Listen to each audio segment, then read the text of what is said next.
Hello guys, welcome to RPA academy. तो दोस्तों, आज हम लोग यहाँ पर अपने अकाउंटिंग स्टैंडर्ड क्वेश्चंस करने वाले हैं। तो यहाँ पर आज हम लोग क्या करने वाले हैं, आज हम लोग हमारा फॉरेन एक्सचेंज ट्रांजैक्शंस वाला जो पार्ट है उसे कवर करेंगे। तो चलिए स्टार्ट करते हैं बिना किसी देरी के हमारी आज की class.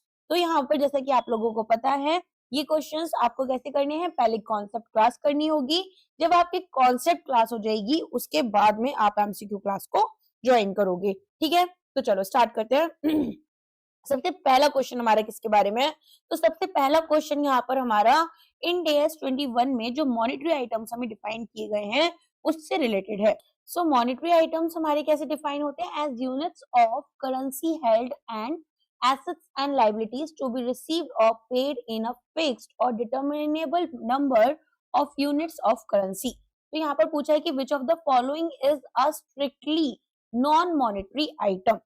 Trade receivables, cash and bank balances, inventory, long-term loan repayables and provisions settled in cash। एक काम करते हैं, मैं अब ऑप्शंस नहीं बोला करूंगी, ठीक है? आप लोग पॉज करके खुद से ऑप्शंस देखना, इसको फिर सॉल्व करना एंड देन मेरी एक्सप्लेनेशन सुनना। ओके, तो यहाँ पर इसका आंसर आपका इन्वेंट्री हो जाएगा।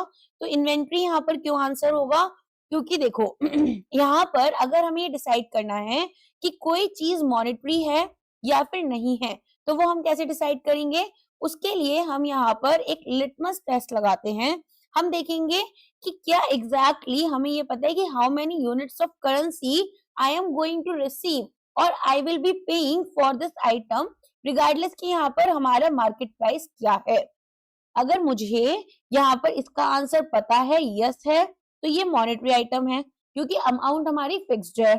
अगर नहीं तो हमारे पास में नॉन मॉनेटरी आइटम है, अमाउंट फिक्स्ड नहीं है, वो fair value, market price etcetera चीजों पर डिपेंड करती है। अब यहाँ पर ट्रेड रिसीवेबल्स देखो आप, तो अगर आपने गोल्ड बेचा लेटेस्ट से $1000 का, ठीक है, तो यहाँ पर मार्केट प्राइस आपका कुछ भी हो, अब यहाँ पर अगर आपने सामान बेच दिया है तो आपको उतनी ही अमाउंट मिलने वाली है आज जितना आपने आज जिस रेट पर बेचा है। ठीक है, कैश और बैंक बैलेंस में तो आपके पास में जितना कैश आपके वॉलेट में है, पर्स में है, बैंक अकाउंट में है। लॉन्ग टर्म पेबल्स की अगर मैं बात करूं तो यहाँ पर आप देखेंगे कि हमने अगर मान लो किसी से 10,000 रुपीज बोरो किए, तो हमारे पास में अगर इन्फ्लेशन हिट भी कर गया तो बैंक स्टिल हमें यहाँ पर क्या बोलेगा कि आपको तो 10,000 रुपीज ही पे करने हैं, तो ये अमाउंट हमारी फिक्स्ड होगी। देन आता है प्रोविजंस, जो कि हमारे सेटल्ड हैं कैश में। तो आप देखते हैं कि यहाँ पर हमें एक 2,000 रुपीज की अगर वारंटी क्लेम पे करनी है, ठीक है, तो वो हमें उतनी ही करनी पड़ेगी। तो ये भी हमारे पास में कैसा होगा, मॉनेटरी ही होगा।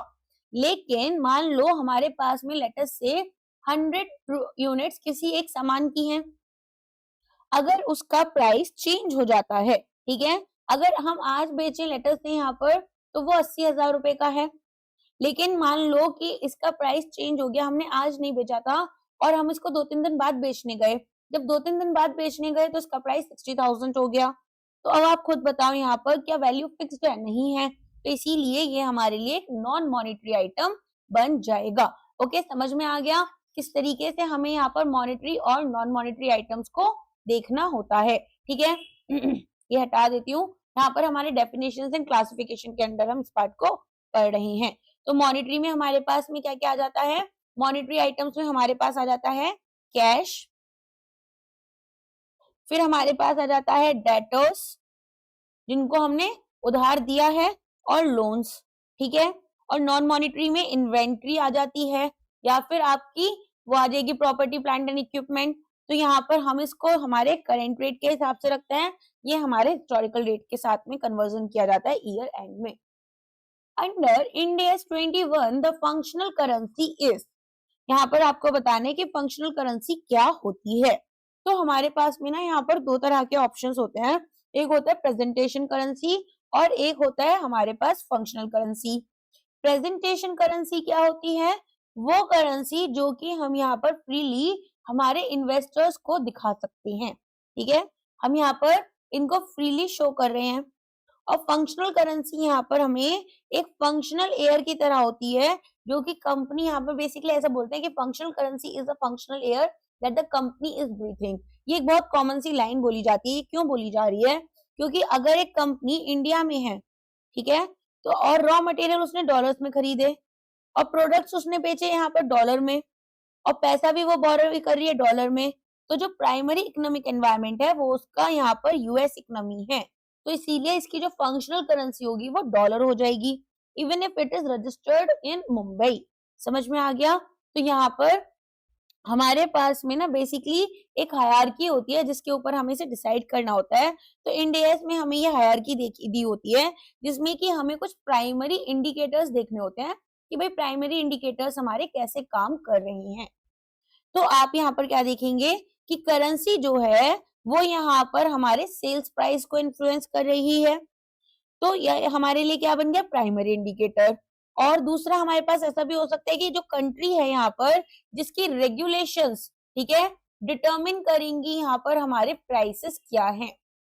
जैसे अगर रुपीज में कोई बंदा काम करता है, रुपीज में उसको बोरो करना है, सेल करना है या फिर रॉ मटेरियल प्रोक्योर करना है, तो अगर रुपीज से रिलेटेड हमारी आरबीआई कोई भी मॉनेटरी पॉलिसी लेकर आती है तो यहाँ पर उनको अफेक्ट होगा, ठीक है, इस ये करेंसी रुपी जो है वो अफेक्ट होगी। फिर नेक्स्ट आपका आ जाता है करेंसी जो कि यहाँ पर हमारे लेबर को, मटेरियल को और कॉस्ट को इन्फ्लुएंस करती है। फिर हमारे सेकेंडरी इंडिकेटर्स कौन से होते हैं? करेंसी जिसमें फंड्स या लोन्स हमने जनरेट करे, ठीक है। अब हम इंडिया में रहकर भी एक्सटर्नल कमर्शियल बोरोइंग तो करते हैं ना, तो इसीलिए इसको सेकेंडरी इंडिकेटर ही लिया जाता है। और यहाँ पर हमारे पास में ऑपरेशन से जो हमें अमाउंट मिली, हो सकता है हमने इंपोर्ट एक्सपोर्ट किया हो तो रिसिप्ट फ्रॉम ऑपरेशंस हो सकता है।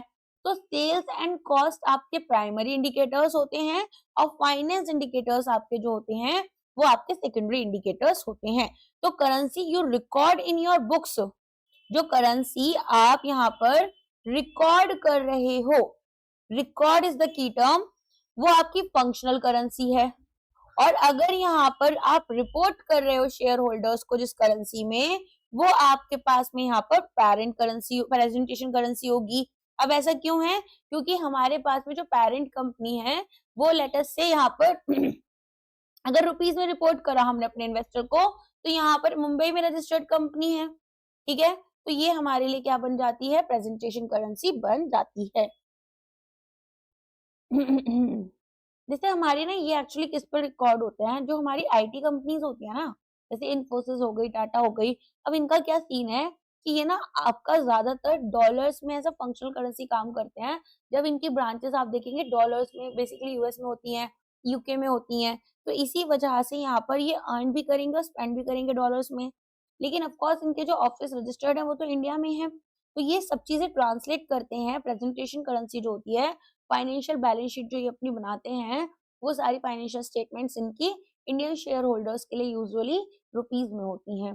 तो रुपीज प्रेजेंटेशन करेंसी हो गई और डॉलर फंक्शनल करेंसी हो गई। आसान है? चलो, तो functional currency, currency of the primary economic environment in which the entity operates, जहां ये जनरेट कर रहे हैं और एक्सपेंड कर रहे हैं कैश को। और currency in which statements are presented, वो प्रेजेंटेशन करेंसी होती है। अब एएस 11 में ऐसा कोई भी टर्म हमारा नहीं होता है, वहां पर हम रिपोर्टिंग करेंसी यूज करते हैं जिसमें कि ऑपरेशंस इंटीग्रल या नॉन इंटीग्रल हमारे लिए रहते हैं। नेक्स्ट क्वेश्चन है, 1 जनवरी में कंपनी की रिपोर्टिंग करेंसी रुपीज है। इन्होंने एक मशीन खरीदी डॉलर्स में, 1 लाख डॉलर की, $100,000, जो एक्सचेंज रेट था वो 80 रुपीज पर डॉलर था। 31 मार्च को जो बैलेंस शीट थी तो रेट हमारा 82 रुपीज पर डॉलर हो गया।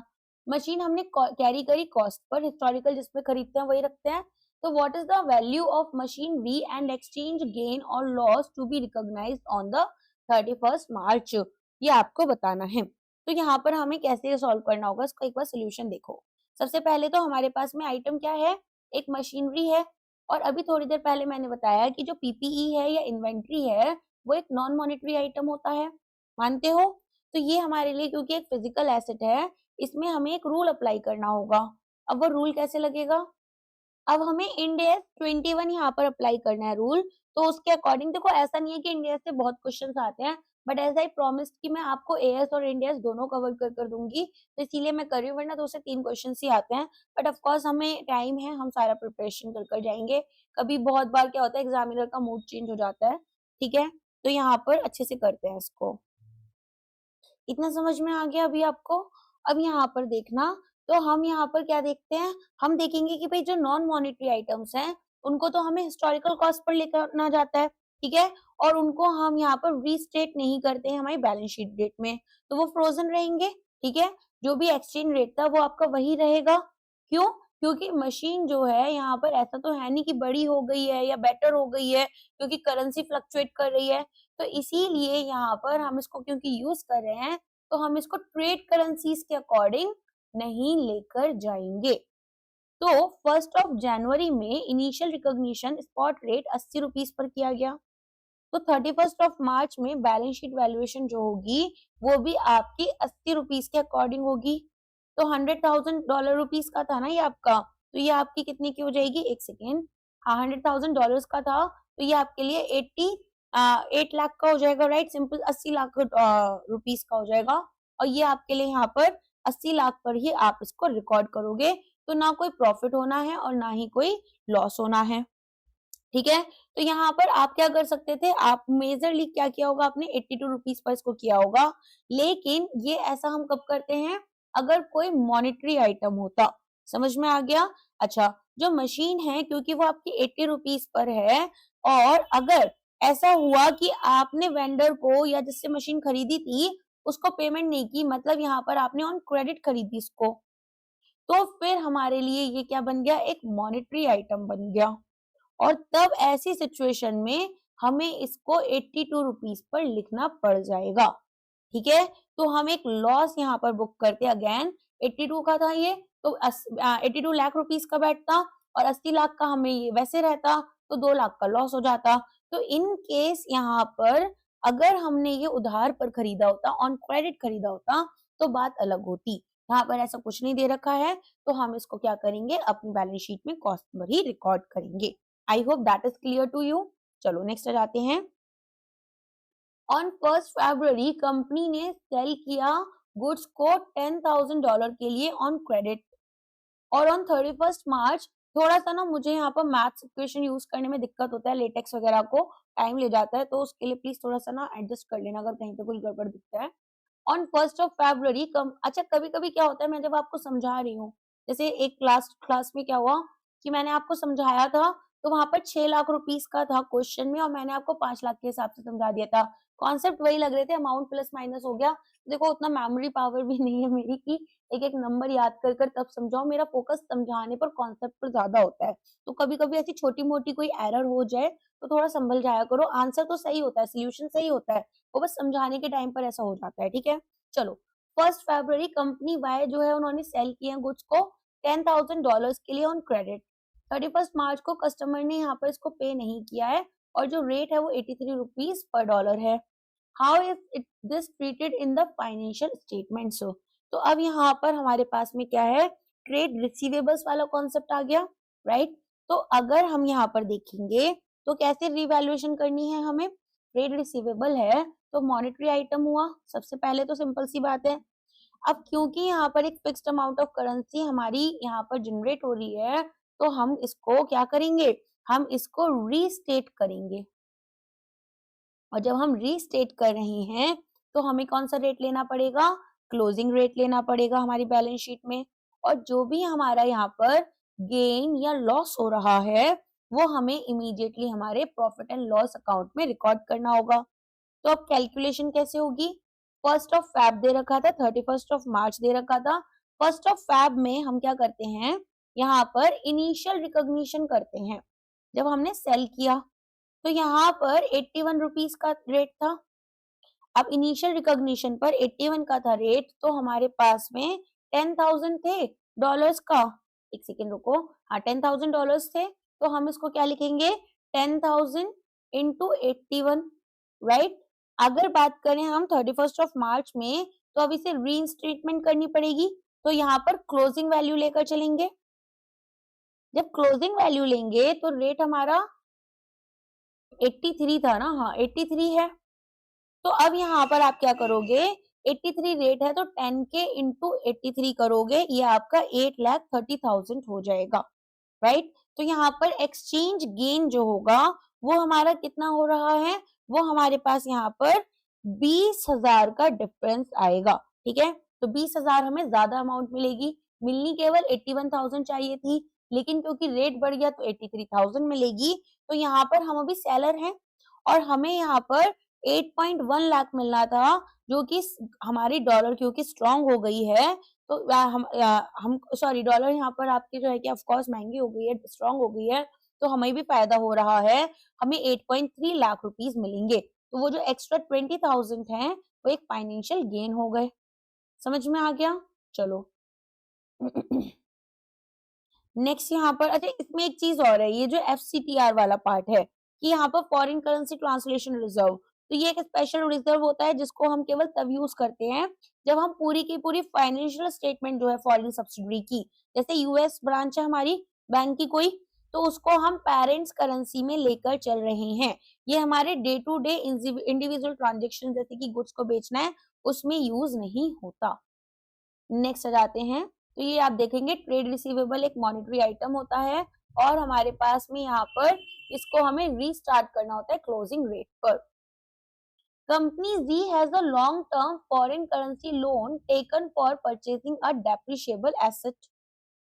The exchange loan loss on this loan at year end is 5 lakh. How is this treated under Ind AS 21 versus AS 11?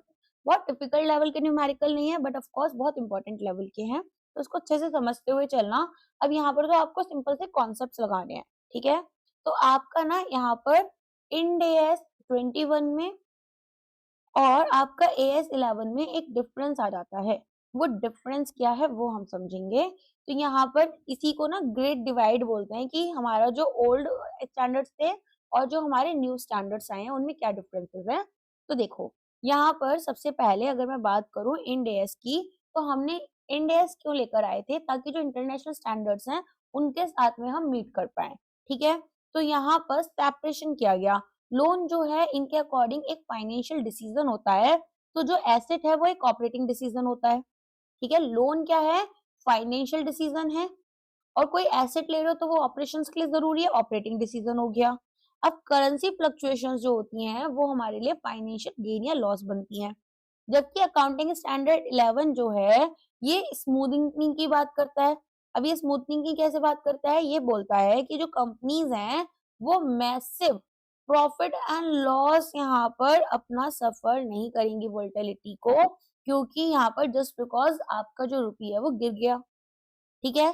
Treatment की बात करें तो यहाँ पर हम क्या करते हैं, इसको चार्ज कर देते हैं to profit and loss statement. तो जो एक्सचेंज लॉस हमारा हो रहा है इमीडिएटली वो एक एक्सपेंस की तरह जाएगा। लेकिन AS 11 क्या कहता है, AS 11 कि इसको कैपिटलाइज करो टू द एसेट। कैसे? जो लॉस है वो कॉस्ट ऑफ एसेट में ऐड कर दो, ठीक है? और ओवर द टाइम इसको डेप्रिशिएट करो, जो भी एसेट की टाइम बची है, लाइफ बची है, ठीक है? तो यहाँ पर वोलेटिलिटी कैसी हो गई आपकी, हायर हो गई प्रॉफिट एंड लॉस अकाउंट की, और एसेट की वैल्यू लो दिखाई हमने। यहाँ पर हमारा प्रॉफिट एंड लॉस तो स्टेबल था, लेकिन एसेट की वैल्यू हायर हो गई और फ्यूचर में डेप्रिसिएशन हाई होने के चांसेस भी बढ़ गए, ठीक है? तो इंड AS 21 ये कहता है कि अगर करेंसी फ्लक्चुएट करेगी तो मशीन जो है वो ऐसा नहीं है कि कोई ज्यादा वैल्यूएबल हो गई, ज्यादा अच्छा प्रॉफिट दे रही है या ज्यादा अच्छा आउटपुट दे रही है। यहाँ पर केवल ये है कि तुम ज्यादा पैसा ओ करते हो अपने बैंक के लिए और इसको तुम्हें वापस करना है, तो एसेट की वैल्यू को क्यों इन्फ्लेट कर कर दिखा रहे हो? जबकि AS 11 ये कहता है कि ठीक है एक रिलैक्सेशन दे देते हैं यहाँ पर, अगर रुपी बहुत ज्यादा वॉलेटाइल हो जाएगा तो कंपनीज बहुत ज्यादा सफर करेंगी, तो उनको प्रॉफिट एंड लॉस स्टेटमेंट में ये जो वोलेटिलिटी की वजह से लॉस सफर करना पड़ेगा उससे बचा लेते हैं। अच्छा एक बोरोइंग कॉस्ट वाला आपको इंड AS 23 मैंने थोड़ा थोड़ा सा पढ़ाया हुआ है ना, तो उसमें यहाँ पर एक स्मॉल पोर्शन जो होता है एक्सचेंज लॉस का, उसको हम ये कहते हैं कि कैपिटलाइज भी कर सकते हो, कैपिटलाइज भी कर सकते हो अगर एडजस्टमेंट आप इंटरेस्ट कॉस्ट में कर रहे हो, ठीक है? समझ में आ गया? तो अभी तक हमने क्या क्या कॉन्सेप्ट्स अपने रिवाइज कर लिया। मॉनेटरी आइटम क्या होता है, नॉन मॉनेटरी क्या होता है, फंक्शनल करेंसी, प्रेजेंटेशन करेंसी। यहाँ पर हमारे पास मॉनेटरी होगा तो क्लोजिंग रेट के साथ जाएंगे, और नॉन मॉनेटरी होगा तो हम अपने हिस्टोरिकल रेट के साथ जाएंगे। एंड रिकॉग्निशन हमें किस तरीके से गेन्स और लॉसेस को हमारे प्रॉफिट एंड लॉस में भेजना पड़ता है इंड AS 21 के अकॉर्डिंग। क्लियर हो गया इतना पार्ट? चलो नेक्स्ट क्वेश्चन पर आ जाते हैं। तो यहाँ पर वही चीज दे रखी है कि कैपिटलाइजेशन अलाउ नहीं करते हैं, जनरली प्रॉफिट एंड लॉस में जाएगा और ये हमारा कॉस्ट ऑफ एसेट में ऐड हो गया। अंडर इन AS11 अगर एक long term foreign currency monetary item है, ठीक है, और वो हमारी ट्रीट नहीं की गई है to the acquisition of a fixed asset, तो यहाँ पर फॉर एग्जांपल एक long term working capital loan है और कंपनी अप्लाई कर रही है पैरा 46A, तो जो एक्सचेंज डिफरेंस है वो कैसा जाएगा चार्ज करेंगे to profit and loss immediately, accumulate करेंगे foreign currency monetary item translation difference account में और अमोर्टाइज करेंगे, ऐड करेंगे to the cost of nearest fixed asset, इसको जनरल रिजर्व की तरफ ले जाएंगे या फिर कैपिटल रिजर्व की तरफ। तो यहाँ पर हमें एक बहुत इंपॉर्टेंट पार्ट पढ़ने वाले हैं, पैरा 46A ऑफ AS11। तो यहाँ पर हमारे पास में कुछ चीजें बोली जाती हैं। यहाँ पर बताया जाता है कि किस तरीके से जो long term foreign currency monetary items हैं, इनमें जो एक्सचेंज डिफरेंस आ रहा है उसको आपको ट्रीट करना है। तो यहाँ पर हमारा पर्पस क्या है लोन का वो देखते हैं। तो यहाँ पर अब ट्रीटमेंट इस बात पर डिपेंडेंट है कि भाई पर्पस क्या था लोन का। तो अगर पर्पस यहाँ पर है कि हमें एक एसेट खरीदना है जो कि डेप्रिशिएट कर सकता है, जिसको हम डेप्रिशिएबल अगर एसेट हमें खरीदना है तो हम कैपिटलाइज कर देते हैं टू एसेट कॉस्ट। अगर बाकी पर्पसेस के लिए है, जैसे वर्किंग कैपिटल लोन लिया आपने, तो यहाँ पर अदर पर्पसेस में आ गया तो ये आपका STM TIDA की तरफ चला जाएगा, that is foreign currency monetary item translation difference account. Foreign currency monetary item translation difference account, और ये अमोर्टाइज आपका हो जाता है। तो यहाँ पर ऐसा क्यों हो रहा है, तो आप हमेशा लॉस को तो अपना शो नहीं करते रहोगे, तो आप इसे राइट ऑफ करते हो ओवर द टाइम, तो अमोर्टाइज करना बेटर रहेगा। अमोर्टाइज करेंगे तो यहाँ पर जो बैलेंस है वो हमारा प्रॉफिट एंड लॉस में ओवर बैलेंस पीरियड चला जाता है। तो मान लो आपने 5 साल के लिए कोई लोन लिया और एक्सचेंज लॉस यहाँ पर आपका हो गया सेकेंड ईयर में ही, तो अब आप ये जो लॉस था इसको 3 साल में डिवाइड कर देते हो।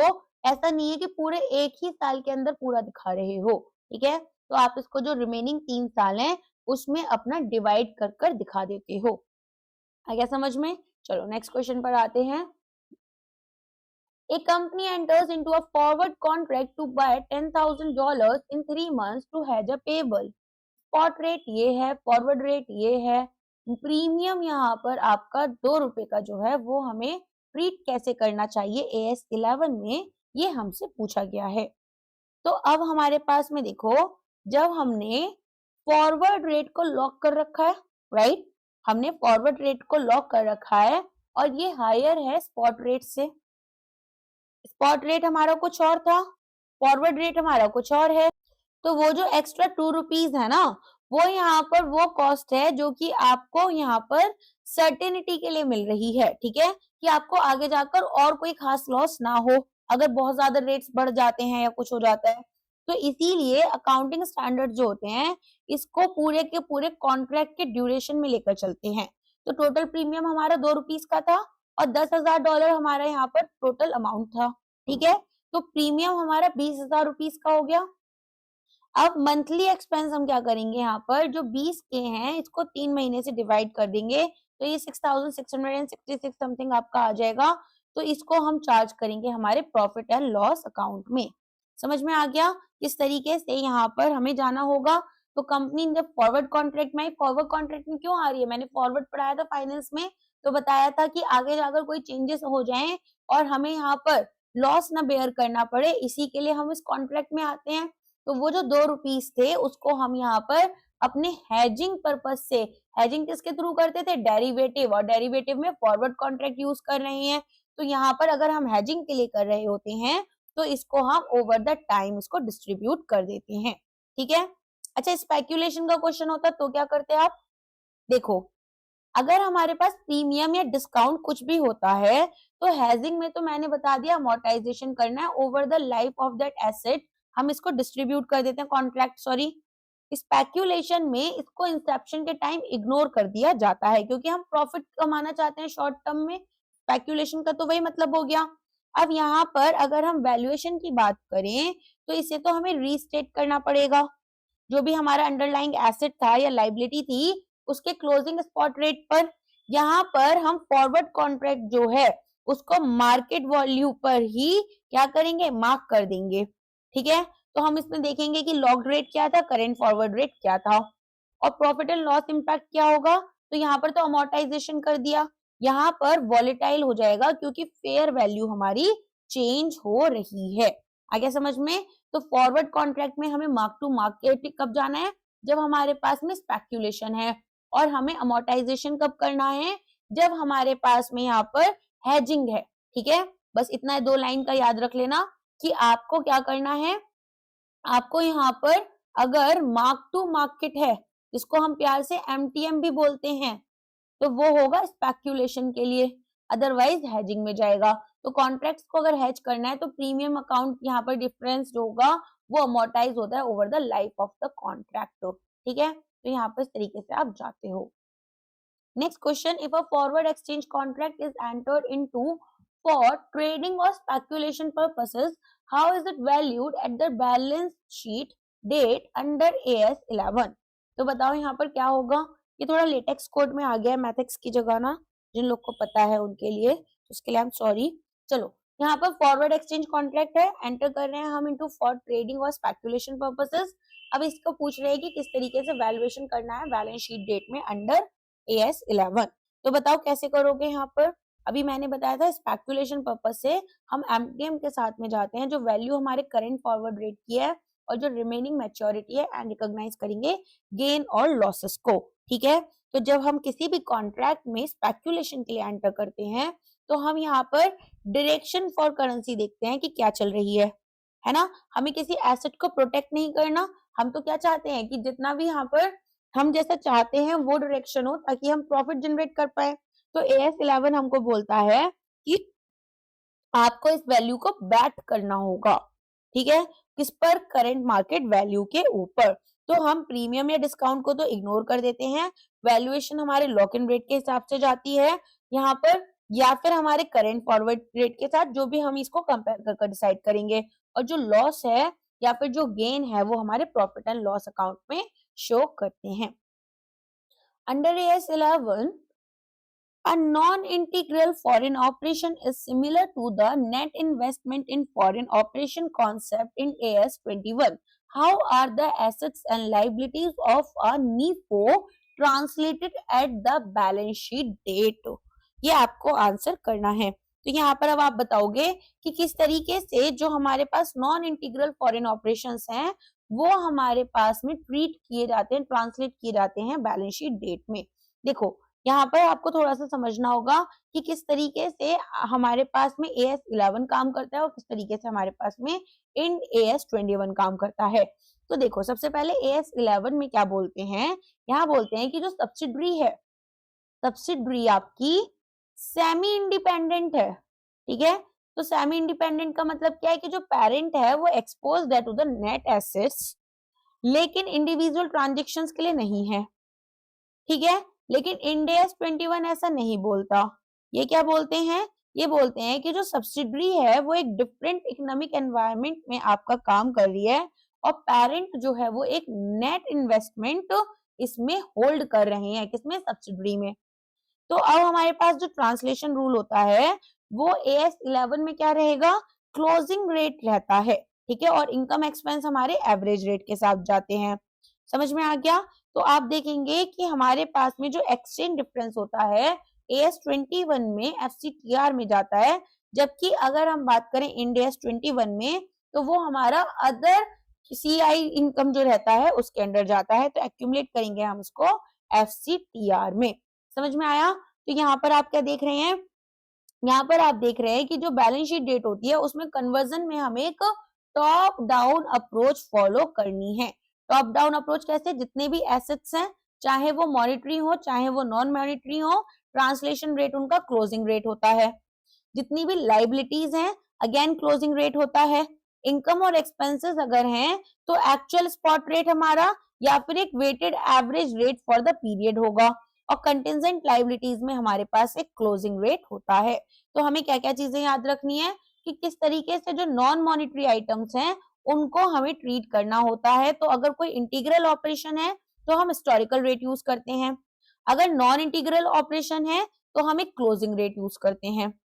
अगर बात की जाए डिफरेंसेस को कैसे स्टोर करना है, तो ये जो गेन्स या फिर हमारे लॉसेस होते हैं ये अनरियलाइज्ड होते हैं, जिसकी वजह से जो एक्सचेंज चेंज है वो हमारा यहाँ पर प्रॉफिट एंड लॉस में हम नहीं भेजते AS11 में, ठीक है। इंस्टेड हम इसको एक्यूमुलेट कर लेते हैं फॉरेन करेंसी ट्रांसलेशन रिजर्व में, इसमें AS11 में केवल, ठीक है। तो अगर मान लो यहाँ पर एक यूएस सब्सिडरी है जिसकी फैक्ट्री की वर्थ यहाँ पर $1 मिलियन है, और यूएस जो है डॉलर जो है वो लेटेस्ट से यहाँ पर 80 रुपीस की थी पहले, और अब ये 85 की हो गई है। तो ऐसे में जो वैल्यू है उस एसेट की कंसोलिडेटेड बैलेंस शीट पर वो 50 लाख रुपए से बढ़ जाएगी। ये 10 लाख डॉलर थे, 5 का डिफरेंस आया, 50 लाख से बढ़ गई, ठीक है। तो ये जो गेन है ये हमारे FCTR रिजर्व के अंदर जाएगा।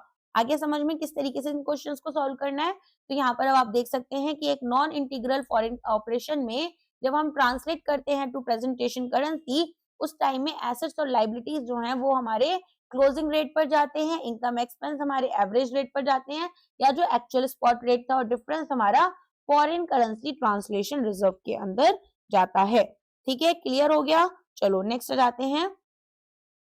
अब ये बोल रहे हैं फॉरेन इंटीग्रल फॉरेन ऑपरेशन। तो हमारे पास दो तरह के ऑपरेशंस होते हैं, एक ईफो और एक नीफो, ठीक है। ईफो हो गया आपका इंटीग्रल फॉरेन ऑपरेशन, नीफो हो गया आपका नॉन इंटीग्रल फॉरेन ऑपरेशन, ठीक है। तो जो ट्रांसलेशन प्रोसीजर है वो हमारा किसकी तरह यहाँ पर होना चाहिए, ये हमसे पूछा गया है। तो बताओ क्या आंसर होगा इसका। देखो इंटीग्रल फॉरेन ऑपरेशन जो होते हैं ना वो एक डायरेक्ट एक्सटेंशन हो गए पेरेंट कंपनी के, ठीक है। तो अगर कोई मान लो सेल्स ब्रांच थी जो कि दुबई में थी और इसने सामान खरीदा मुंबई से, ठीक है, और यहाँ पर मुंबई से सामान खरीदने के बाद में इसने तब बेचा, तो यहाँ पर ये इतनी डिपेंडेंट है अपनी पेरेंट के ऊपर, तो हम क्या कहेंगे कि जो ब्रांच के एसेट्स हैं उनको ट्रीट करो एज इफ पेरेंट ने इनको डायरेक्टली यहाँ पर खरीदा हो। तो मशीनरी अगर नॉन मॉनिटरी है तो इसको हम हिस्टोरिकल रेट पर लेकर जाएंगे, कैश या डेटर्स है मॉनिटरी है तो क्लोजिंग रेट पर लेकर जाएंगे, और जो एक्सचेंज डिफरेंस है वो हमारा प्रॉफिट एंड लॉस में जाएगा। तो यहाँ पर जो रिस्क है वो डायरेक्टली पेरेंट ही बॉर्न करेंगे। आगे समझ में। तो अब आप यहाँ पर देखिए कि हमारे पास में ईफो में क्या हो रहा है, ईफो में एक्सटेंशन है हम पेरेंट का, ठीक है, जो कंपनी है वो एक्सटेंशन है या फिर सब्सिडरी एक्सटेंशन है पेरेंट का, और जो नीफो है यहाँ पर सेमी इंडिपेंडेंट बिजनेस है। तो इसीलिए मॉनिटरी आइटम्स क्लोजिंग रेट पर, यहाँ भी क्लोजिंग रेट पर, यहाँ जो नॉन मॉनिटरी आइटम्स हैं वो हिस्टोरिकल रेट पर जाएंगे और ये क्लोजिंग रेट्स पर जाएंगे। यहाँ पर जो एक्सचेंज डिफरेंस है वो प्रॉफिट एंड लॉस की तरफ जाएगा, यहाँ पर आपका FCTR पर जाएगा। आगे समझ में। नेक्स्ट क्वेश्चन पर आते हैं। तो ये आप देख सकते हैं वही सेम चीज है जो आपको मैंने भी बताई है। अब थोड़े से एडवांस लेवल के सिनेरियोज हैं यहाँ पर आपके, तो ध्यान से इनको करना। कंपनी ए होल्ड करता है इन्वेंट्री बॉट फॉर $1000 जब रेट हमारा 80 रुपीज पर डॉलर था। ईयर एंड में जो क्लोजिंग रेट था वो 82 रुपीज पर डॉलर है। Net realisable value foreign market में $950 है। तो वैल्यू इन्वेंट्री की बैलेंस शीट में क्या होगी ये आपसे पूछ रहे हैं। तो देखो यहाँ पर सबसे पहले हम क्या करेंगे, सबसे पहले हम यहाँ पर देखेंगे कि यहाँ पर हमसे क्या पूछा गया है, ठीक है। हमको सबसे पहले एक हिस्टोरिकल रेट निकालना होगा। हम क्या कर रहे हैं, एक हिस्टोरिकल रेट निकाल रहे हैं। अब इन्वेंट्री मैंने आपको क्या बताई थी, मॉनिटरी है या नॉन मॉनिटरी है, नॉन मॉनिटरी आइटम है, तो इसकी जो कॉस्ट होगी वो तो फ्रीज हो गई, जो भी रेट हमारा प्रीवेलिंग है। तो जब हमारे पास $1000 का यहाँ पर कॉस्ट था और रेट 80 रुपीज पर डॉलर था, ठीक है, तो ऐसे में कॉस्ट हमारी कितनी होगी, 1000 इंटू 80, 80,000 हो गई। ठीक, अब यहाँ पर हम क्या करेंगे, हम यहाँ पर NRV निकालेंगे, that is net realisable value. तो जो कैश हमने आज मिला है, अगर हम गुड्स को बेचेंगे, जो कैश हमें आज मिलता है अगर हम गुड्स को बेचते वो हम देखते हैं, तो यहाँ पर एक करेंट वैल्यू हमें यूज करनी होगी। तो NRV हमारी $950 है, रेट हमारा 82 रुपीज पर डॉलर है। तो हम यहाँ पर इसको NRV को क्या लिखेंगे, 950 इंटू 82। तो यहाँ पर आपको कुछ एक आंसर मिलेगा, वो जो आंसर है अब आप देखेंगे कि कॉस्ट ज्यादा है या फिर ये वैल्यू ज्यादा है, ठीक है। तो यहाँ पर कौन सा रेट आपका ज्यादा है, ये तो आपका यहाँ पर क्लोजिंग रेट आपका 77,900 है और ये आपका 80,000 है। तो हमारे पास में ज्यादा ये होगा 80,000, इसको हम हटा देंगे, 77,900 के साथ में जाएंगे। आ गया समझ में? तो इंड एस 2 वाला हमारा कॉन्सेप्ट भी इसमें लग जा रहा है अलोंग विद हमारा AS11। समझ में आ गया? अगर मान लो एक सिचुएशन समझना, एक्सचेंज रेट जो थे वो आपके 80 से 82 हुए और जो ड्रॉप हुआ डॉलर वैल्यू में गुड्स का 1000 से 950, वो बहुत ज्यादा सीवियर होता। ठीक है, तो यहाँ पर जैसे कि इसको ही हम सीवियर ले लेते हैं कि 2100 रुपए का हमारा लॉस हुआ, तो इसको हमें लॉस को प्रॉफिट एंड लॉस अकाउंट में बुक करना होगा। आगे समझ में? अब ये पूछ रहे हैं how is a contingent liability denominated in foreign currency disclose in the notes to account. तो यहाँ पर क्या क्वेश्चन आपसे पूछा गया है? आपसे पूछा गया है कि how is the contingent liability denominated in foreign currency disclose in the notes to account. Option A, at the rate on the date of the liability arose, at the closing rate on the balance sheet date, at the average rate for the year, at the settlement rate, it is not converted disclosed in dollar। तो यहाँ पर आप बताओ कि हमारे पास में क्या आंसर होना चाहिए। अभी हम कंटिजेंट लायबिलिटी की बात कर रहे हैं जो कि डिनोमिनेटेड भी आपकी फॉरेन करेंसी में है और आपको इसको नोट्स टू अकाउंट में अपना डिस्क्लोज करना है। देखो यहाँ पर AS11 और इंड AS 21 आपका दोनों सेम लाइन पर स्टैंड करता है, जहां पर ये बोलते हैं कि जो कंटिजेंट लायबिलिटी है वो हमें क्या करेगी, वो यहाँ पर अगर डिनोमिनेटेड है फॉरेन करेंसी में तो उसको हम ट्रांसलेट करेंगे, डिस्क्लोज करेंगे क्लोजिंग एक्सचेंज रेट लेकर, जो भी हमारे रिपोर्टिंग पीरियड है उसके एंड में। ठीक है, तो यहाँ पर आंसर क्या होगा, at the closing rate on the balance sheet date. अब थोड़ा सा समझा देते हैं। तो कंटिजेंट लायबिलिटी क्या दिखाती है कि एक पोटेंशियल ऑब्लिगेशन, अगर यहाँ पर मैंने किसी की जगह से गारंटी ली कि इसने पैसा नहीं दिया तो मैंने देना है, अब उसने सच में पैसा नहीं दिया तो मुझे देना पड़ेगा, अदरवाइज नहीं देना। तो यहाँ पर एक पोटेंशियल ऑब्लिगेशन मेरे ऊपर राइज हो गई, डिपेंडिंग की यहाँ पर एक फ्यूचर इवेंट जो भी होगा। तो अब ये कैसी हो सकती है, कोई पेंडिंग लॉ सूट हो सकता है या कोई गारंटी, जैसे मैंने एग्जाम्पल दिया। तो शेयर होल्डर्स को हमें पूरा रिस्क प्रोफाइल अपना बताना होता है, इसीलिए कंटिजेंट लायबिलिटी को भी हमें दिखाना है। अब करेंसी फ्लक्चुएशन में अगर कोई फॉरेन करेंसी स्ट्रेंथन कर गई तो पोटेंशियल हिट होगा कंपनी को, रुपीस को यहाँ पर नुकसान होगा। तो डिस्क्लोज अगर हम इसको हिस्टोरिकल रेट पर करते हैं और ये लायबिलिटी अराइज कर गई तो ये हमारे लिए मिसलीडिंग हो जाएगा, क्योंकि अब ऐसी सिचुएशन में हम इसको जब आज सेटल कर रहे हैं और करेंसी भी यहाँ पर हमारी डेप्रिशिएट हो गई है, ये करेंसी स्ट्रांग हो गई तो हमें ज्यादा पेमेंट करनी है, तो इसीलिए हमें ट्रांसलेशन रेट्स में कंटिजेंट लायबिलिटी है तो क्लोजिंग रेट के साथ में जाना होगा। क्लियर हो गया वाला क्वेश्चन आपके लिए? नेक्स्ट पर आ जाते हैं अब यहाँ पर इंड AS 21 की बात हो रही है। तो ये बोल रहे हैं कि जब आपके पास में कोई चेंज होता है एक एंटिटी के फंक्शनल करेंसी में, तो इफेक्ट जो होगा ऐसे चेंज का उसको हम यहाँ पर कैसे अकाउंटिंग करेंगे, retrospectively, prospectively, from the date of change, by adjusting opening reserves only, by restarting the capital structure or by adjusting the FCTR। तो यहाँ पर हमें क्या करना होता है, यहाँ पर अगर एक फंक्शनल करेंसी है और उसे चेंज कर रहे हैं तो एक बहुत ही बड़ा शिफ्ट हो गया, मतलब हम यहाँ पर अपने जो ऑपरेशंस हैं वो डॉलर से रुपीज है, रुपीज से डॉलर में कर रहे हैं, तो ये पूरा का पूरा बिजनेस मॉडल ही हमारा चेंज हो जाएगा। तो अगर रेट्रोस्पेक्टिव वे में करेंगे तो हमारे लिए हर एक सिंगल प्रॉफिट, एसेट, लायबिलिटी सबको करना पड़ेगा 5 से 10 साल के लिए और बहुत ही कंफ्यूजिंग हो जाएगा। इसीलिए हम यहाँ पर क्या करते हैं, यहाँ पर हम पास्ट की चीजों को नहीं छूते, प्रीवियस ईयर्स जैसे थे वैसे छोड़ देंगे। डे 1 से ट्रांसलेट करना है हमें हमारे सभी एसेट्स को, लायबिलिटीज को न्यू करेंसी में, और इस पर हम एक स्पॉट रेट यूज करेंगे। ठीक है, और एक न्यू हिस्टोरिकल कॉस्ट भी रखेंगे, तो जो रिजल्टिंग फिगर आएंगी उससे हमें न्यू हिस्टोरिकल कॉस्ट मिल जाती है हमारे नॉन मॉनेटरी आइटम्स के लिए। ठीक है, तो अप टू डेट जो चीजें जैसी थी वैसे छोड़ दो, आज से यहाँ पर हर एक चीज को ट्रांसलेट करोगे और जो भी ट्रांसलेटेड अमाउंट है वो आपकी न्यू कॉस्ट बेसिस बन जाएंगी। आगे समझ में? तो यहाँ पर फंक्शनल करेंसी जो है वो अकाउंट होगी प्रोस्पेक्टिवली, सभी अकाउंट्स जो आइटम्स ट्रांसलेट किए जाएंगे न्यू फंक्शनल करेंसी में, जिसमें कि हम exchange rate date of change से यूज करेंगे। ठीक है, तो देखो क्वेश्चन शायद आपको ऐसे भी आंसर आता होगा, बट आपको यहाँ पर कीवर्ड जैसे कि प्रोस्पेक्टिवली पता है, इसके चांसेस थोड़े कम होते हैं, इसीलिए इसको हमें ध्यान से देखना है। ओके, नेक्स्ट जाते हैं। Which of the following is the primary indicator of functional currency under Ind AS 21? तो यहाँ पर आपको बताने कि इनमें से कौन सा एक प्राइमरी इंडिकेटर है। Currency in which funds from financing activities are generated, in which receipt from operating activities are retained. Currency जो कि मेनली इन्फ्लुएंस करेगी सेल प्राइसेस और हमारे गुड्स और सर्विसेज का। करेंसी जो पेरेंट कंपनी की है, करेंसी जिसमें हम टैक्स पे करेंगे।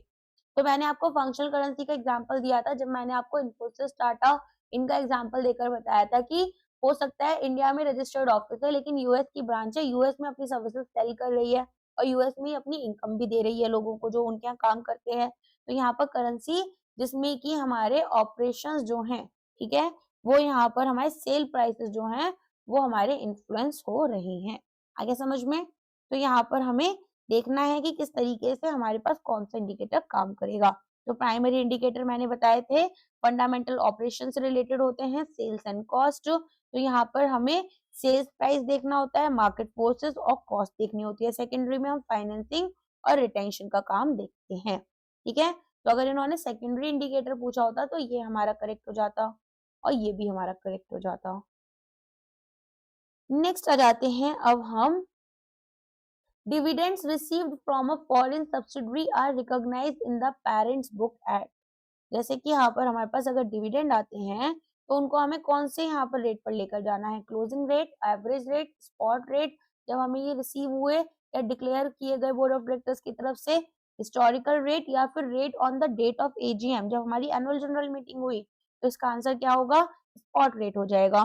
तो इंडिया 21 बोलता है कि कोई भी फॉरेन करेंसी ट्रांजेक्शन अगर हो रहा है, जैसे कि आप कोई गुड्स बेच रहे हो, मशीन खरीद रहे हो या डिविडेंड रिसीव कर रहे हो, तो वो आपको स्पॉट एक्सचेंज रेट के साथ में जाना होगा। और यहाँ पर ये कब होगा, जब एक कंपनी जो है वो एस्टैब्लिश कर देती है राइट टू रिसीव, ठीक है, द डिविडेंड, या फिर जब एक्चुअली इनको मिल गए। अब एवरेज रेट क्यों नहीं लेकर जा रहे, क्योंकि पूरे प्रॉफिट एंड लॉस अकाउंट को फॉरेन ब्रांच के हमें यहाँ पर ट्रांसलेट करना पड़ेगा, लेकिन यहाँ तो केवल एक स्पेसिफिक इनफ्लो की बात हो रही है। नेक्स्ट क्वेश्चन है, under AS11 unamortised foreign currency monetary item translation difference account that is FCM ITDA, ये प्रेजेंट कैसे किया जाता है बैलेंस शीट में। तो ये यहाँ पर आपको पता है एक रिजर्व का हिस्सा होता है, तो आपने बहुत देर से सुना होगा, राइट।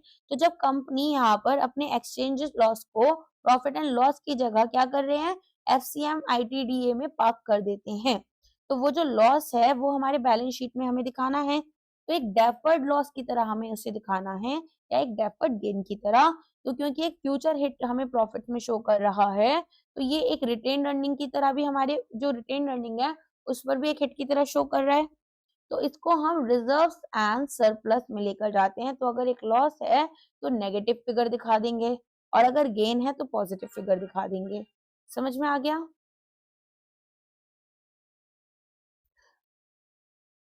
अब नेक्स्ट क्वेश्चन आपका क्या है, under Ind AS 21 exchange difference arising on a net investment in a foreign operation, for example a long term receivable that is not planned to be settled or recognised in. तो यहाँ पर आपको बताना है कि किस तरीके से जो एक्सचेंज डिफरेंस होता है जब नेट इन्वेस्टमेंट फॉरेन ऑपरेशन में हुई उसको हमें रिकॉग्नाइज करना है, तो वो हम कैसे करेंगे। तो देखो यहाँ पर अगेन हमें एक थोड़ा सा रूल जो है अपना लिखना होगा कि नेट इन्वेस्टमेंट का क्या रूल है। तो नेट इन्वेस्टमेंट मॉनेटरी आइटम अगर है, फॉर एग्जांपल इन्होंने जो दिया है कि एक लॉन्ग टर्म यहाँ पर लोन हमने दे रखा था जो कि अभी हमारा प्लान नहीं है सेटल करने के लिए, तो वो जो लॉन्ग टर्म लोन था अगर वो पेरेंट से सब्सिडरी के पास में गया और वो यहाँ पर इसको सेटल नहीं करना चाहते, तो हम क्या करेंगे, अगर सेपरेट फाइनेंशियल स्टेटमेंट है तो पेरेंट कंपनी यहाँ पर अपने खुद के बैंक अकाउंट को देखेगी, इसने पैसा जो है वो लैंडिंग में दिया और एक्सचेंज रेट यहाँ पर चेंज हो गए, तो एक सिग्निफिकेंट फाइनेंशियल गेन या लॉस हुआ होगा जिसको ये प्रॉफिट एंड लॉस अकाउंट में शो करेगी। अगर कंसोलिडेटेड फाइनेंशियल स्टेटमेंट है तो ग्रुप यहाँ पर एक बिग पिक्चर पर देखता है, लोन जो है वो केवल एक ऐसा पैसा है जो कि लेफ्ट पॉकेट से पेरेंट से आपकी राइट पॉकेट में गया सब्सिडरी के पास। तो यहाँ पर लॉन्ग टर्म इन्वेस्टमेंट हो गई फॉरेन बिजनेस में, उस तरह से इसे देखा जाता है अगर दोनों मिलकर एक कंसोलिडेटेड फाइनेंशियल स्टेटमेंट बना रहे हैं, ठीक है। तो ऐसे में जो एक्सचेंज डिफरेंस है वो एक फ्लक्चुएशन आपकी फॉरेन इन्वेस्टमेंट में होगी और कोई भी प्रॉफिट यहाँ पर हम रियलाइज नहीं करते, तो अमाउंट हम प्रॉफिट एंड लॉस से हटा देते हैं और यहाँ पर इसको अदर कॉम्प्रिहेंसिव इनकम ओसीआई में दिखा देते हैं या अक्यूमुलेट करेंगे एफसीटीआर में, ठीक है। तो ये हमें ध्यान में देना होगा कि हमारे पास में सेपरेट फाइनेंशियल स्टेटमेंट है या कंसोलिडेटेड। सेपरेट है तो प्रॉफिट एंड लॉस, अदरवाइज हम इसको अदर कॉम्प्रिहेंसिव इनकम में लेकर जाते हैं। समझ में आ गया?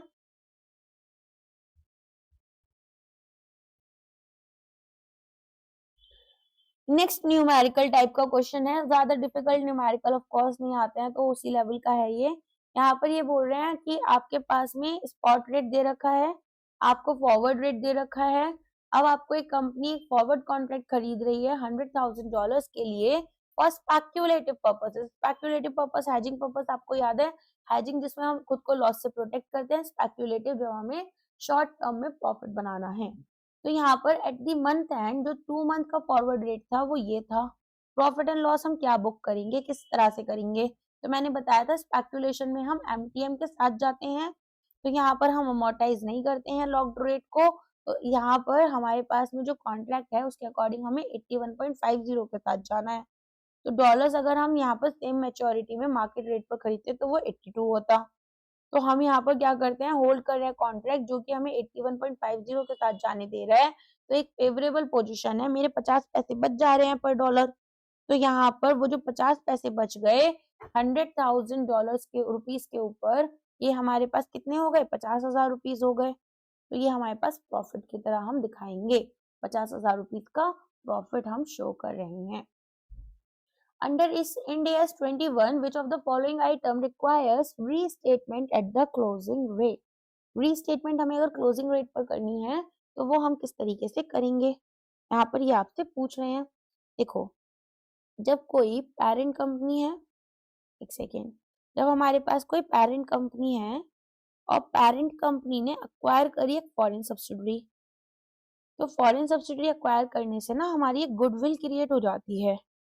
अब यहाँ पर हमें ये याद रखना है कि जो इंड AS 21 है ये बोलता है कि जो गुडविल है ये एक एसेट होता है फॉरेन ऑपरेशंस के लिए, जिसकी वजह से क्योंकि एक एसेट है जो एक फॉरेन एनवायरनमेंट में है, इसको हमें क्लोजिंग रेट पर लेकर जाना होगा हमारी बैलेंस शीट में, ठीक है।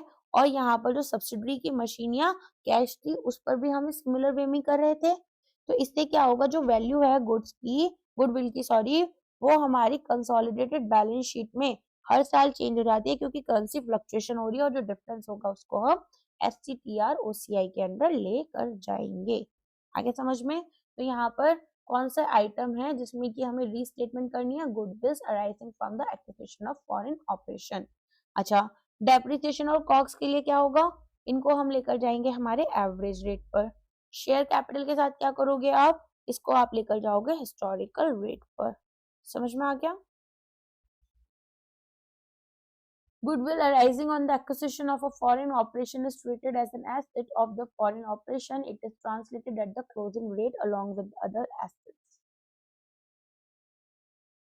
When a foreign operation is disposed of, the cumulative amount of exchange difference relating to that foreign operation recognized in other cumulative FCTR is यहाँ पर transferred to capital reserves, reclassified from equity to profit or loss, reclassification adjustment, transferred to retained earnings directly, written off या फिर left in OCI permanently।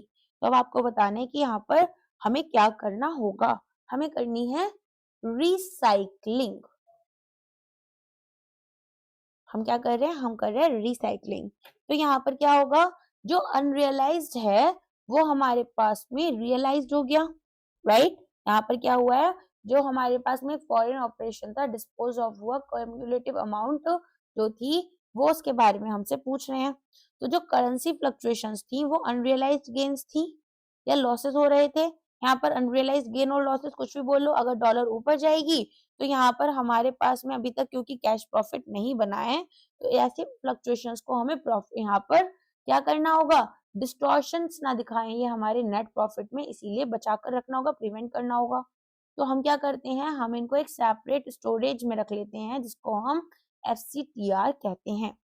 जब हम dispose of कर रहे हैं that means हम सेल कर रहे हैं हमारी सब्सिडरी को, तो अब हम इस इन्वेस्टमेंट से एग्जिट लेंगे तो जो भी पास्ट करेंसी गेन्स या लॉसेस हुए थे वो फाइनली रियलाइज होंगे। तो अब इस टैंक को, ये जो FCTR टैंक आपने बनाया हुआ था, इसको खाली करोगे और जितना भी क्यूमुलेटिव अमाउंट है वो आपका प्रॉफिट एंड लॉस अकाउंट में चला जाएगा। तो जो फाइनल गेन्स या लॉस हैं वो आपको पता चल जाते हैं। समझ में आया? तो यहाँ पर आपको याद रखना है फॉरेन करेंसी आपका ट्रांसलेशन रिजर्व है जो रिसाइकल हो जाता है प्रॉफिट एंड लॉस अकाउंट में। कब होगा? जब हम डिस्पोज आउट कर रहे हैं या फिर सेल कर रहे हैं। रिवैल्यूएशन सरप्लस थे अगर हमारे पास में, तो डायरेक्टली हमारी रिटेन्ड अर्निंग में चले जाएंगे। अगर हमारे पास में FVTOCI है तो ऐसे में यहाँ पर पास ट्रांसफर कर देंगे डायरेक्टली टू रिटेन्ड अर्निंग्स। ठीक है। नेक्स्ट क्वेश्चन है, company A has a functional currency of dollar but presents accounts in rupees. ये जो INR है ये हमारे लिए क्या कहलाएगी, ये हमें यहाँ पर आंसर देना है। तो हमारे पास में ए के पास फंक्शनल करेंसी है डॉलर में, लेकिन ये अपने अकाउंट्स को रुपीज में दिखा रही है, तो मतलब इसका कोई ना कोई तो अपनी जो मेन रजिस्टर्ड ऑफिस है वो इंडिया में होगी, तो इसको हम प्रेजेंटेशन करेंसी कह देंगे। फंक्शनल करेंसी मेजरमेंट करेंसी भी कहलाई जाती है और प्रेजेंटेशन करेंसी आपके लिए डिस्प्ले करेंसी कहलाई जाती है। तो यहाँ पर हम चूज करेंगे कि हमें अपने अकाउंट्स को, अपने शेयर होल्डर्स को रुपीज में दिखाना है, तो डिस्प्ले करेंसी दैट इज हमारी प्रेजेंटेशन करेंसी जाएगी। ठीक है। AS11 इसको रिपोर्टिंग करेंसी बोल देता है और इंडियस 21 इसे प्रेजेंटेशन करेंसी बोल देता है। Exchange difference arising from foreign currency borrowings are capitalized as part of borrowing cost to the extent that they result in a loss. They are regarded as an adjustment to interest cost. The loan is long term, they exceed the interest rate differential. Management decides to capitalize. बताओ क्या answer होगा यहाँ पर? तो आपको India 23 का थोड़ा थोड़ा सा पार्ट बोला था मैंने अभी थोड़ी देर पहले भी कि यहाँ पर जो बोरोइंग कॉस्ट होती है उसमें हम ये देखते हैं कि कंपनीज यहाँ पर अनलिमिटेड करेंसी लॉस को कैपिटलाइज ना कर लें जस्ट बिकॉज कि उन्होंने फॉरेन करेंसी में बोरो किया है। इसीलिए यहाँ पर कंपनीज यहाँ पर क्या करी थी, पहले तो बोरो करती है फॉरेन करेंसी में लोकल करेंसी की जगह ताकि इंटरेस्ट रेट कम मिल जाए, तो यहाँ पर सेविंग्स हो गई। लेकिन अगर एक्सचेंज रेट आपका यहाँ पर बढ़ जाता है तो इंड AS23 कहता है कि जो लॉस है वो एक्चुअली यहाँ पर आप इंटरेस्ट पे बैक कर रहे हो जो आपने सेव करने की कोशिश की। देखो इंडिया में इंटरेस्ट रेट लेटेस्ट से 6% था, राइट, और अमेरिका में या यूके में आप देखेंगे कि वो जो इंटरेस्ट रेट था वो 4.5% था, तो हमने 1.5% इंटरेस्ट बचाया। बट यहाँ पर क्योंकि फॉरेन करेंसी बढ़ गई, अब मैं रुपीज में कमाकर फॉरेन करेंसी में कन्वर्ट करवाऊंगी, तो वो जो मैं सेविंग कर रही थी वो मेरी इस तरीके से खर्च हो गई। तो इसीलिए यहाँ पर हम क्या करते हैं, कैपिटलाइज करते हैं एक्सचेंज लॉस। जितना इंटरेस्ट हमने सेव किया वहां तक 1.5% तक यहाँ पर इसको कैपिटलाइज करेंगे, राइट। इसके बियॉन्ड यहाँ पर हम इसको प्रॉफिट एंड लॉस में शो करते हैं। एक एग्जांपल लेते हो, मान लो 100 रुपीज का यहाँ पर मेरे पास में इंटरेस्ट है जो कि लोन पर पे करना था, और अगर यहाँ पर रुपीज में था ये तो आपका, और डॉलर में अगर करती मैं तो यहाँ पर 40 रुपए का लोन देता पड़ता इंटरेस्ट, तो मैं एक्चुअली 40 रुपए के साथ जाऊंगी और 60 रुपए मेरे बच गए। लेकिन अगर एक्सचेंज लॉस मुझे 50 रुपए का हो गया तो मैं इस पूरे 50 को कैपिटलाइज कर लूंगी, इस 60 रुपए का जो प्रॉफिट हो रहा था, तो यहाँ पर जो टोटल बोरोइंग दिखाऊंगी वो 40 प्लस ये वाला 50 दिखाऊंगी, राइट। लेकिन अगर एक्सचेंज लॉस मान लो मेरे पास में हो गया यहाँ पर 80 रुपीज का, तो मैंने तो केवल 60 रुपए ही बचाए थे, है ना, तो 60 रुपए तक तो मैंने कैपिटलाइज कर लिया, तो 100 रुपीज का मेरा एक्सचेंज दिखा दिया। लेकिन जो बचे हुए 20 रुपीज थे उनको मुझे प्रॉफिट एंड लॉस अकाउंट में शो करना पड़ेगा। तो इंडिया 23 कहता है कि जो बोरिंग कॉस्ट है वो एक्सचेंज डिफरेंस आपका जो फॉरेन करेंसी बोरिंग से अराइज हो रहा है टू द एक्सटेंड की वो यहाँ पर एक एडजस्टमेंट बने इंटरेस्ट कॉस्ट में, वहां तक ही आप इसको ले जा सकते हैं। Which of the following rates is never used in Accounting Standard 11 or Indian Accounting Standard 21 translations? Future forecasted rate यहाँ पर जो होते हैं, ये वाले रेट हमारे चलते हैं जो कि हम कभी भी यूज नहीं करेंगे। क्यों नहीं करेंगे वो समझते हैं। तो अकाउंटिंग जो है वो फैक्ट्स के साथ डील करती है कि क्या हुआ या करंट एस्टिमेट क्या है, लेकिन यहाँ पर आपके प्रेडिक्शंस के ऊपर तो काम कर नहीं रही। तो इसीलिए यहाँ पर जो फाइनेंशियल रिपोर्टिंग हमें करनी है वो रिलायबल होनी चाहिए। नेचर में फाइनेंशियल रिपोर्टिंग कैसी होनी चाहिए, रिलायबल होनी चाहिए। हम आज की बैलेंस शीट को एक जो रेट था हमें लगता है कि अगले साल हो जाएगा, उसके साथ नहीं लेकर जाएंगे। फॉरवर्ड रेट्स अगर हम यहाँ पर यूज कर रहे हैं अपने डेरिवेटिव्स के लिए, बट यहाँ पर जो करंट प्राइस है, करंट मार्केट प्राइस अलग होगा, ठीक है। तो हमारे पास फॉरवर्ड रेट्स जो कि आपके डेरिवेटिव्स के लिए हैं, तो वो हमारे लिए यहाँ पर फोरकास्ट की तरह नहीं होते हैं। फोरकास्टेड रेट्स कौन से होते हैं आपके, फोरकास्टेड रेट आपके केवल जो कि आप बजटिंग या फाइनेंशियल मैनेजमेंट में यूज कर रहे हो। तो अगर फॉरवर्ड रेट कॉन्ट्रैक्ट आप लेकर जा रहे हो तो वो तो आपका लॉक्ड रेट है, वो आप यहाँ पर यूज कर सकते हैं, ठीक है। तो स्पॉट रेट यूज कर सकते हैं इनिशियल रिकॉग्निशन के लिए, क्लोजिंग रेट आपके मॉनेटरी आइटम्स के लिए और एसेट्स जो फॉरेन ऑपरेशंस के लिए हैं। अगर बात करें हिस्टोरिकल रेट की, तो हिस्टोरिकल रेट आपके नॉन मॉनेटरी आइटम्स जैसे पीपीई और शेयर कैपिटल के लिए, average rate income and expenses उस साल के। नेक्स्ट क्वेश्चन है, एन एडवांस ऑफ $5,000 पे करा for a machine when the rate is 80 rupees.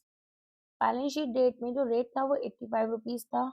Advance for machinery कैसे हमें शो करना होगा, ये आपका आज का सेकेंड लास्ट क्वेश्चन है। तो यहाँ पर देखो क्या करेंगे, यहाँ पर हमारे पास में हमें देखना है कि हमें क्या वापस मिल रहा है, ठीक है। तो हमने एडवांस में पैसा दे दिया था मशीन के लिए, तब रेट कम थे डॉलर्स में, अब ये रेट बढ़ गए। तो यहाँ पर जो एडवांस है मशीनों के लिए वो हमें कैसे शो करना है। तो ये पहले देखो कि इन्वेंट्री हमारे पास सॉरी मॉनेटरी आइटम है या फिर हमारे पास नॉन मॉनेटरी आइटम है। तो हमें यहाँ पर रिटर्न में क्या मिलेगा, हमने $5,000 यहाँ पर दिए, तो $5,000 तो वापस मिलने नहीं है, हमें तो एक मशीन मिलेगी।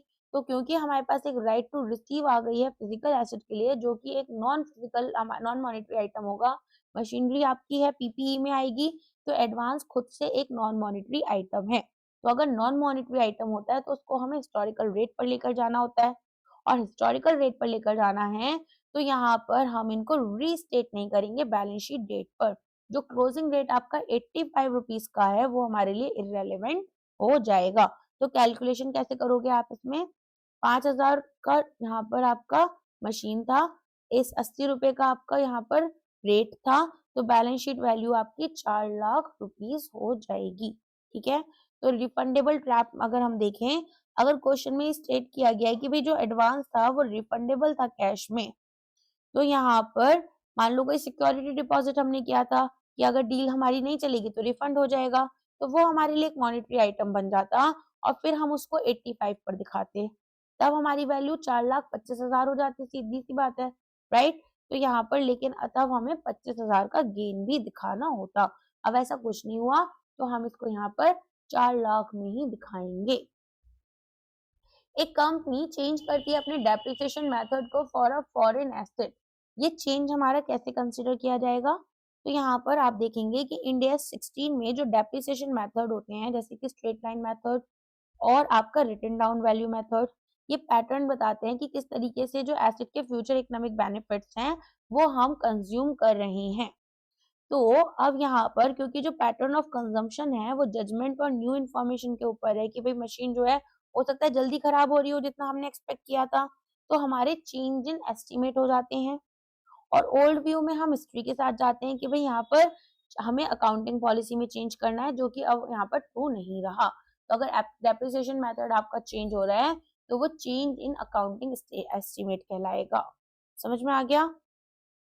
अब यहाँ पर चेंज इन अकाउंटिंग एस्टिमेट और क्यों कहलाएगा, क्योंकि यहाँ पर इंडेस आपसे क्या कह रहा था, इंडेस 8 आपसे कहता है कि आपको पास्ट को टच नहीं करना, डेप्रिसिएशन प्रीवियस ईयर के लिए कैलकुलेट नहीं करना है, रेदर प्रोस्पेक्टिवली इसको अप्लाई करना होगा।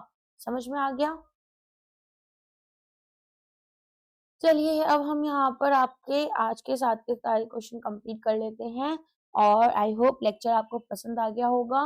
लाइक करना मत भूलना। इसके अलावा आपको कोई डाउट होता है तो वो आप कमेंट में पूछ लेना, बट कोशिश यही करना कि थोड़ा-सा एएस 11 खुद से पढ़ लो तब ये क्वेश्चन सॉल्व करो, वरना बहुत डिफिकल्ट हो जाता है कई बार डाउट्स को क्लियर करना, क्योंकि हमारी कोई फ़ोन कॉल्स पर तो बात हो नहीं रही है या मैं आपको फिज़िकल क्लास में पढ़कर तो बता नहीं रही हूँ।